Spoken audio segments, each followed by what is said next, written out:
You're entering the MSP Zone, a podcast for the managed services community, covering news, analysis, and interviews from around the globe. Elevate your MSP game by staying in the MSP Zone. And now, your host, Charles Weaver. What is the future of cybersecurity talent, not just here in the United States, but globally? And specifically, what is the future of cybersecurity talent for managed service providers, MSPs, who so desperately need more tech talent, but not just tech talent. They need talent that understands security, cybersecurity. And that's what we're going to be talking about today. And who better to provide context, who has someone who's been around in the IT channel, not just the MSP channel, but the MSP security channel. Very, very unique area of specialty there, but by its own right. Our friend Brian Stoner from Stellar Cyber. Brian, welcome back to the program. Wow, thank you so much for that gracious welcome. Did I overdo it? Was it too much? That was great. No, you've done. I mean, you have a really stellar, no pun intended. You've got a really fantastic resume and amount of, many years of experience in working in the channel, working with MSPs, but also, staying with a lot of that security focus. We've kind of already talked about this in many previous episodes, both with you and otherwise, about the cybersecurity talent shortage. I don't think we overplay that enough, but what's your perspective on, do you still think we're in a cybersecurity talent shortage gap right now, or drought? Well, I think it's pretty well documented by just about everybody that there's a talent shortage right now. I think the real shame is that there's not enough companies that are trying to help solve that challenge. Everybody talks about it in their marketing materials to try to sell their technology, but they're really not doing much to help solve the problem. So I'm really proud that Stellar Cyber kind of stepped up and is really investing in helping to not only, provide the technology, but to help develop that next generation of cybersecurity experts. Yeah, I recall many conversations going back many years before this became a topic of considerable importance. Just MSPs, kind of voicing their concerns of, hey, look, it's really difficult to find people who not technical people so much as finding people who understand the MSP business model, which is really unique. And I think that seems to have been even more amplified when you apply that to the cybersecurity discipline.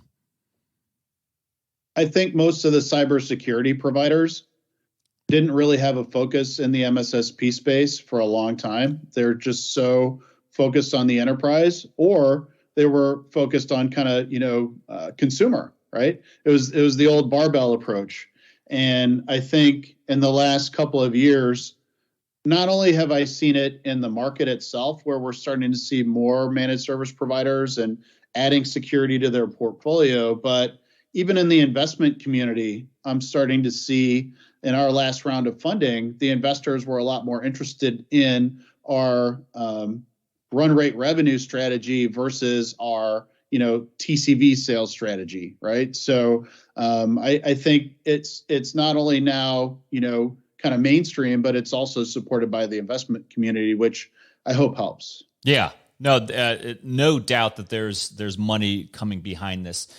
It leads us to our first kind of topic of the day, which is the announcement regarding Boise State. And just to catch everybody up, you guys over at Stellar Cyber started working with the Boise State crew, which we're going to get a little bit of a backdrop of that here momentarily. And then, you approached us, and then we kind of, joined in. And so we're now, which by the way, we're really thrilled about. And I think it's been extraordinarily well received by the MSP channel and community that this is happening.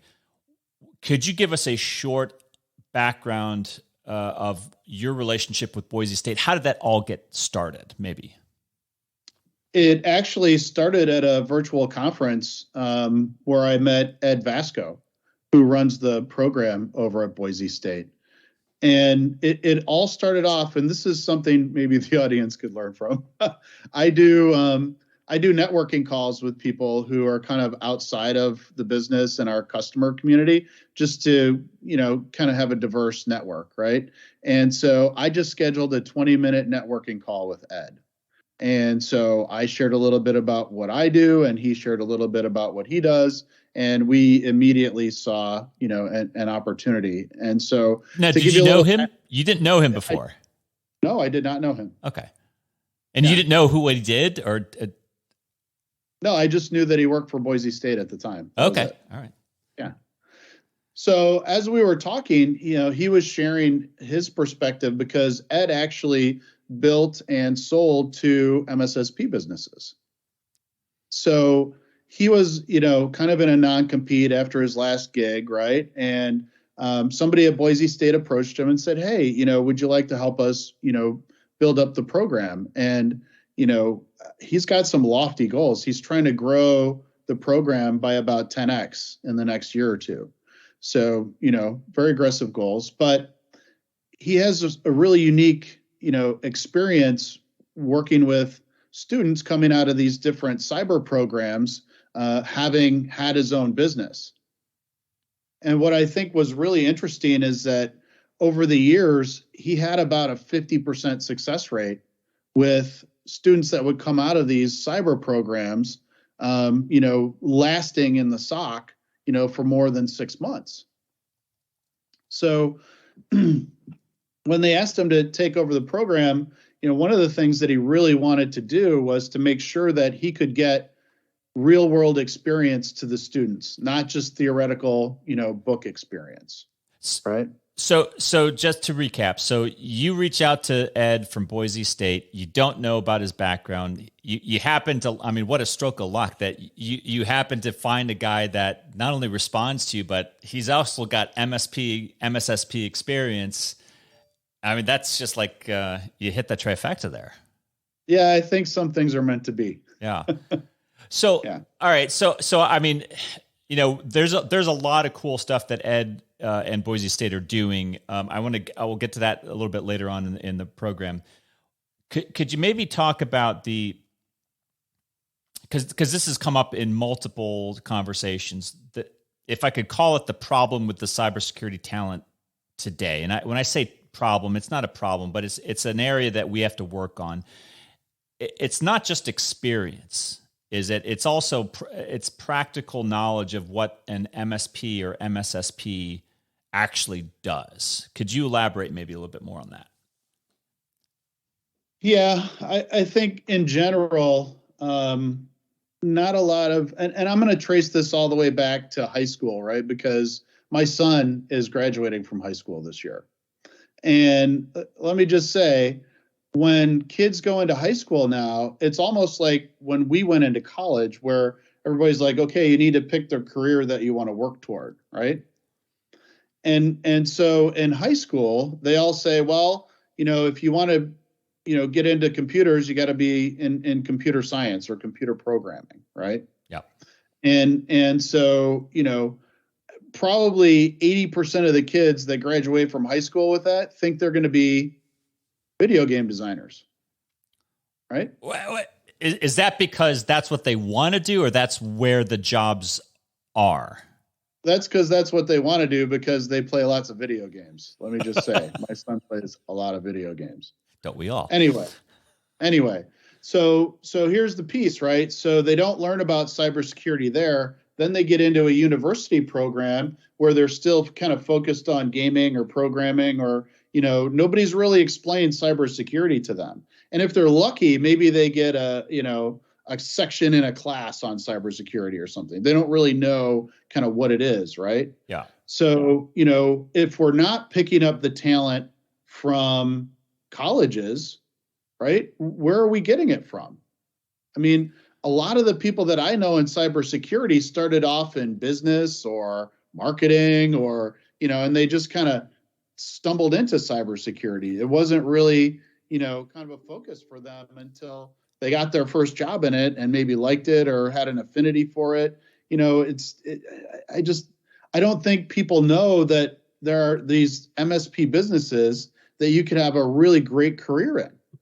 So this is a case of just mass blindness, or someone wasn't looking, and a whole IT curriculum exists in the major 2 and 4 year colleges, and kids graduate from high school, they go into these, and they're doing everything except for cybersecurity, which is the number one critical, existential, perhaps, issue of our day.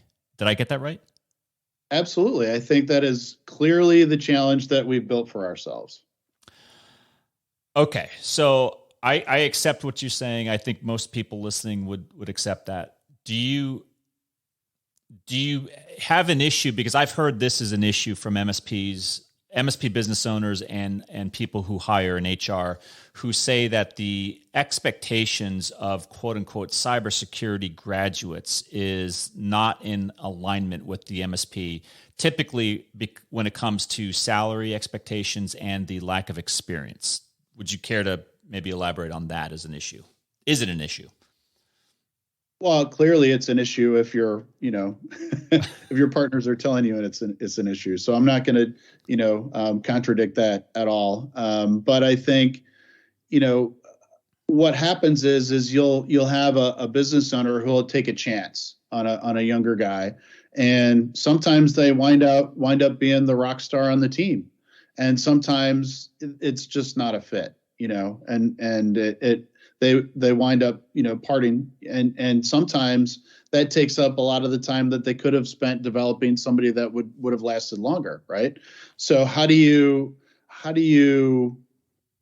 look for the type of person with the type of skills and the, I guess I want to say in a smaller MSP, right? You have to be a jack of all trades, right? You can't feel like you're just going to come in and do this one specialist thing, because you're going to be asked to do hundreds of different things with dozens of different vendors that you've probably never heard of before.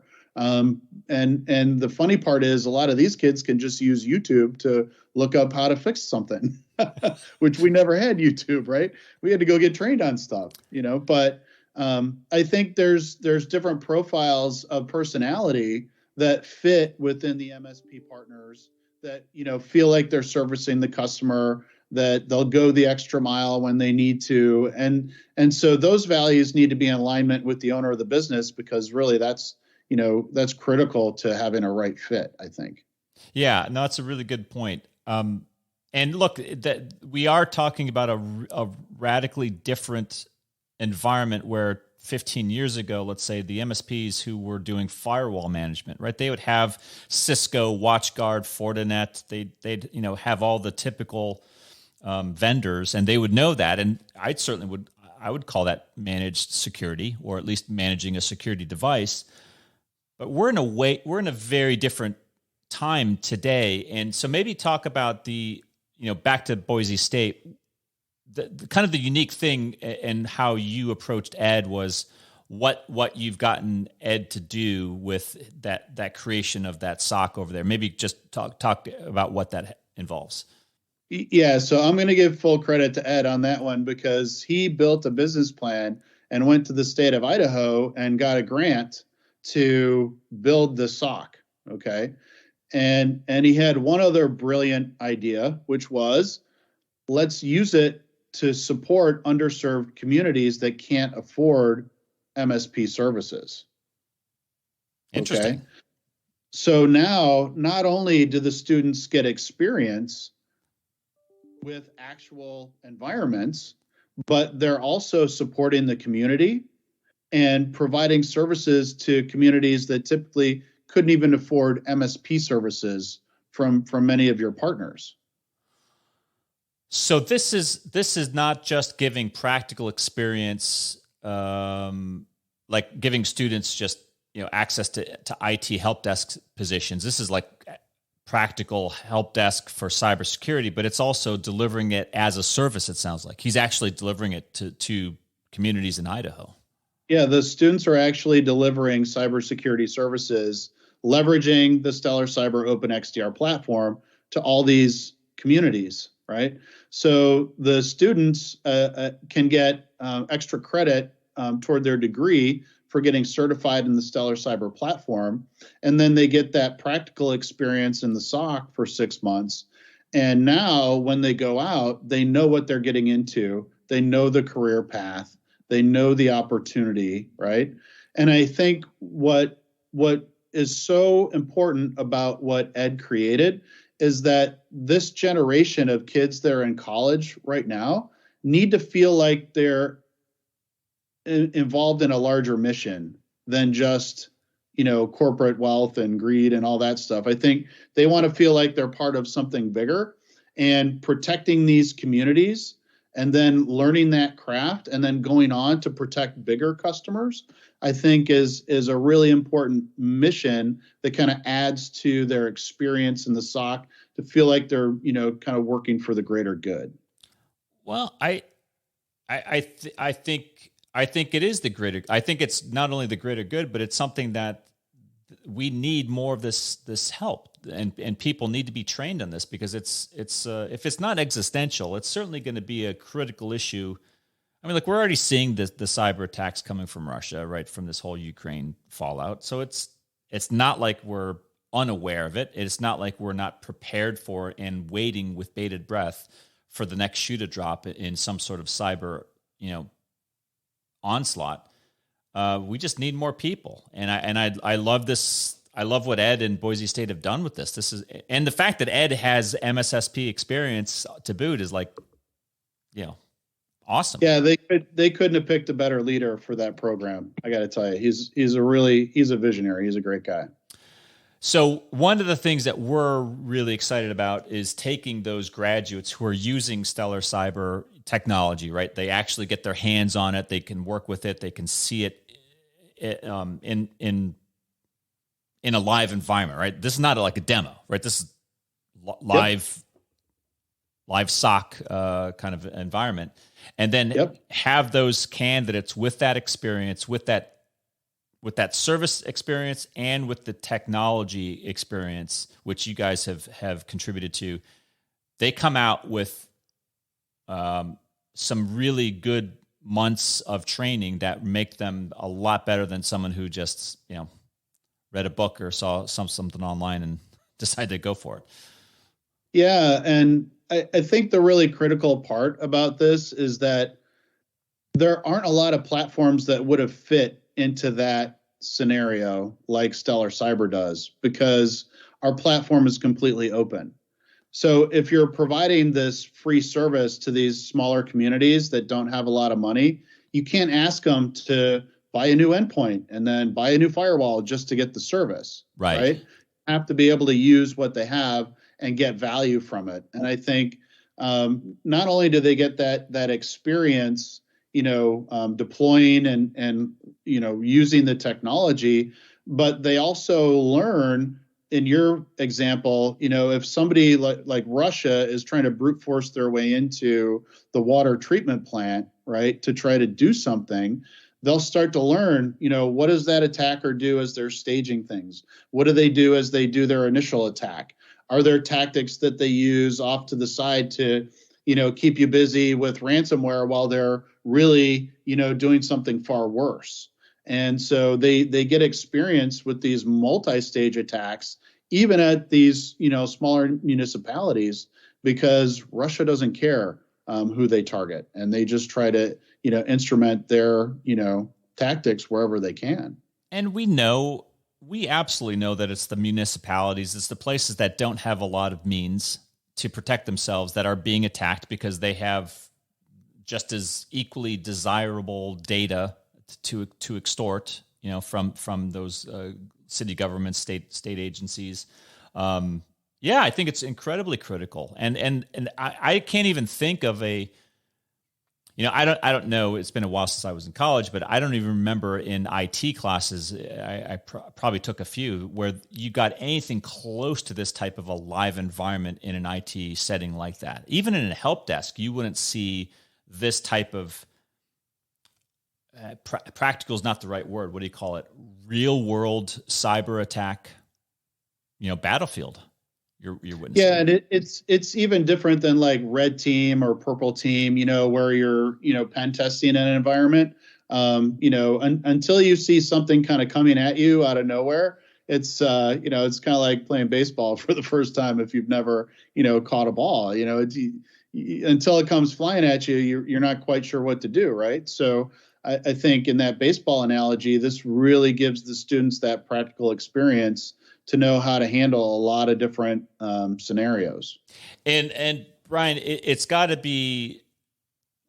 I thought that this was really a huge benefit to the MSP and to you guys as well. But the MSP getting that candidate, that cyber graduate, coming to them wanting to work in an MSP environment, they not only have the experience, but they have the technology experience. They're going to come with some practical real world time in front of your technology like any other tech, but this is different. This is not like just, how to stand up an Azure, instance, right. Or anything like that. We're talking there's something really practical about your technology that will be of benefit to the MSP with that candidate. No, absolutely. And there's really a couple of key concepts, well, actually maybe three key concepts that they learn from our platform. The first is, we created our own kill chain. And unless you're normalizing the data and doing a lot of the work that we do up front as we're ingesting the data, it would be really hard to do, right? So not only do we align to the MITRE ATT&CK framework and the Lockheed Martin kill chain, which they probably learn about in their classes, but we also have XDR detections that kind of fill the gaps in between. And so they can see in that loop exactly what's happening. Now, the second piece to that is when the alert happens, they have everything at their fingertips. They don't have to go looking for it. And then they can either take a manual action, which is really easy through the automation in our platform, or they can create a playbook and take an automated action every time. So, and on top of that, we've actually, for the MSP, right, we look across all of your customers and we create incidents.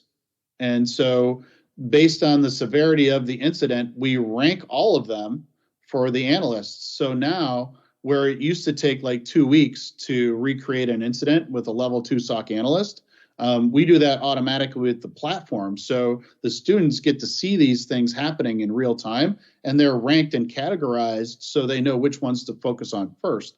So it really, between the talent and the technology, can really help an MSP become an MSSP, very easily. But also, they can upskill their current, staff too. It's not just the people that you hire from the program, but your, partners that have these analysts can get advanced education from the Boise program. It's not just analyst courses. They have a whole machine learning curriculum in their graduate school as well. So there's a lot more to it. I mean, back in the day, we used to call that event correlation, and it was so critical what you're talking about. And it was only in the large enterprise service providers that could actually afford to do it, because it required back then human bodies, and you guys figuring out how to use machine learning, AI to do that leads me to my next question, which is this has got to be, I don't want to get into the should you outsource to an MSSP, outsource to a SOC as a service partner, because I understand that there's a value to that for some use cases. Yeah. But it seems to me, correct me if I'm wrong, that what you are doing, what you have done and continue to do, really makes it able for the average MSP to take existing known MSP best practices, apply stellar cyber technology, machine learning, AI, and really extend that without having to become radically upended from cost, and they certainly don't have to radically, develop what I would characterize as like a full blown SOC. You get where I'm going there? Yeah, no, I think in general, right, the industry and most marketing programs will tell you that if you want to provide managed security services, you have to have a SOC, right? I have a different opinion on that whole topic, and I think I've shared this before. I think you But have. what I will say is you're already providing security services. If you're managing firewalls and you're managing endpoint, right, you just don't have the technology that connects them and shows you the blind spots between them, right? And so with the Stellar Cyber platform for under $2 a month per user, you can actually provide this service and add your services on top of it and make 50 to 75% margins, right? That's democratizing security as well, right? Because before you used to have a SIM and a SOAR and network detection tools and all these other things, and right? People to set them up and run them, right? I have multiple partners that will tell you they can support 3 times as many customers with our platform as they could with their old SIM. Yeah. So Brian, that seems to me for those who are maybe, they've lived most of their life in the professional SMB space, and maybe you're not aware of the SIM SOC enterprise, environment. It was really costly. It was really costly. It was really ancient by today's standards. It was really manual, and it wasn't pretty. And you guys have really upended in a good way, I think, and brought that technology and that capability really downstream. Made it, affordable and accessible to even the smallest of MSPs and customers. 60% of the partners we brought on last quarter were MSPs that are building these services with us today. Are they at the SMB level, or can you tell where they are at? Yeah. Below 5 users is most of their accounts. Seriously. Mm-hmm. Yeah.